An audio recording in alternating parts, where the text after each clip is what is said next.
I considered fighting, and obviously in consultation with my client, we had those discussions. But I think for the time being, it's my belief that that is what's best. Sometimes a change of scenery is important, and we're hopeful that a change of scenery and the continued support of so many people will lead to a happy ending to this story. Do you know what state he plans to live in? I'm not going to share that information. Did the Alfred plea play a factor into accepting the plea in the negotiations? If that wasn't on the table, would you have been amenable to another plea where he still would have been free, but not? Well, the no contest to the gang act charges was important to us. We just sat through a trial for the last couple years where we've been bemoaning the fact that people have pled guilty to gang act charges when there was no indication that whatever was done was in furtherance of any gang.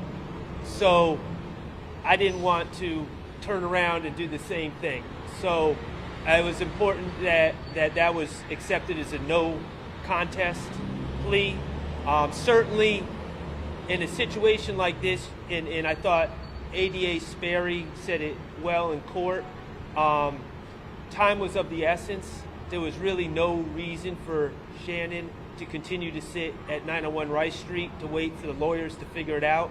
So we were appreciative of the state for agreeing to that resolution and that no contest plea. We had to talk between courtrooms, obviously, to get their heads. Right. Ms. Bumpus, can you talk about the conclusion, well, not really the conclusion, but what the judge decided or not decided for your part? Well, as you know, Judge McBurney made a decision to defer in making a decision based off of a potential probation warrant. I don't think the state knew about it or the judge knew about it, and I definitely did not know about it. So it was something that was a surprise to all of us and something that is still being confirmed. Oh, so you didn't know going in that it was a warrant, because you would have been obviously prepared for that. Judge McBurney said from the bench that he was told from probation about the warrant. The state did not know about the warrant. Well, it's my understanding they did not, and the judge did not know about the warrant either. So what is that like? What do you do next? You just got to sort that out. Quickly going back to Mr. Jackson, how long has he been in jail now? Is it since the beginning of 2022? Since March 17th of 2022, he's been in jail And continuously. what's the total, I guess the amount of probation is? So from the case that we just tried, we did not challenge the possession of a firearm from March 17th. So the jury found guilt on that one count. He was sentenced to 10 years to serve 3, commuted to the time he served. So he had 7 years of probation going into today already. The sentence is 15 to serve 3, commuted to time served, balance probated concurrent with that. So essentially today he's gone from 7 years of probation to 12 years of probation.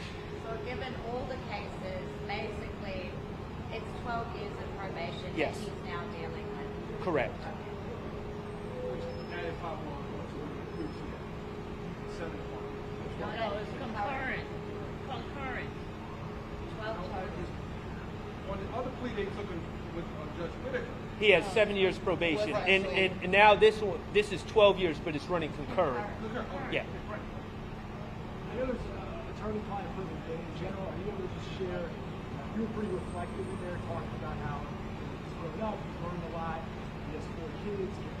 Either one of you can talk about just kind of what his mindset is as post this chapter moves on. The thing about Shannon that I love about Shannon is he cares deeply about people, and I think that this whole process, and probably certainly at the age he is now, where he's more reflective,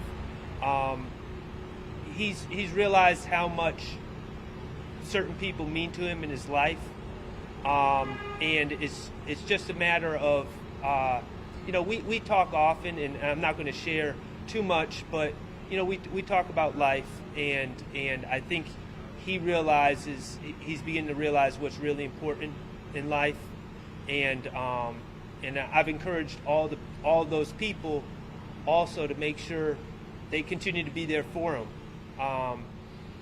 and he just, sometimes I think we get so used to trying to survive on our own, and we forget that there's people there to support us, and sometimes we need to lean on those people, and that's what I'm hoping he will do, because I know there are many good people that are going to be there for him. When do you expect him to obviously touch the grass? So we've already been in contact with the sheriff department. The paperwork needs to go to the clerk of court. Then the clerk of court needs to fax it to 901 Rice Street, and they need to look it over. But I'm anticipating he would be released later on today. And if he's not, then when I wake up tomorrow, that's going to be first on my agenda, is to figure out what's going on. Is anyone from his family wanting to talk or share their thoughts on his release now? I don't think so. I think everyone's just appreciative, and but I don't think anyone wants to go public to make any statements at this time.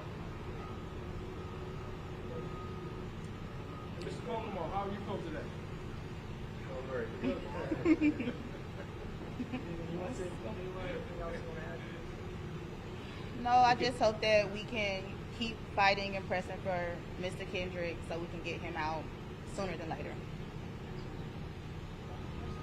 And Ms. Bumpus, are you also one of Mr. Jackson's attorneys? I'm a halfway co-counsel. She is. Okay, She's I being just modest. wanted to make sure I wasn't, She's co-counsel. Yes. Does Good. he prefer, haven't been covering the whole thing, does he prefer Mr. Jackson or Mr. Stillwell, or what should we? So he prefers Jackson. Okay. He was listed as Stillwell in the indictment Right. for the trial, and I just got so used to referring to him as Mr. Stillwell because I just thought it would be easier for the jurors to keep track of one name. But he does prefer Mr. Jackson. Is it, because I guess we've referred to him as Mr. Stillwell in that other case. Right. Could we say Mr. Jackson, also known as Mr. Yeah, that would be fun. I like Jackson too. So, did he tell you when the first mill was going to, when you'd like his first mill to be? I heard rumors of a million floating around. Do you want to know what his first mill was going to be? I told him I got him at Five Guys. Oh, okay. I'm simple, man. So Not a budget, Bill. Come on, get that man nah, he'll be all right. some.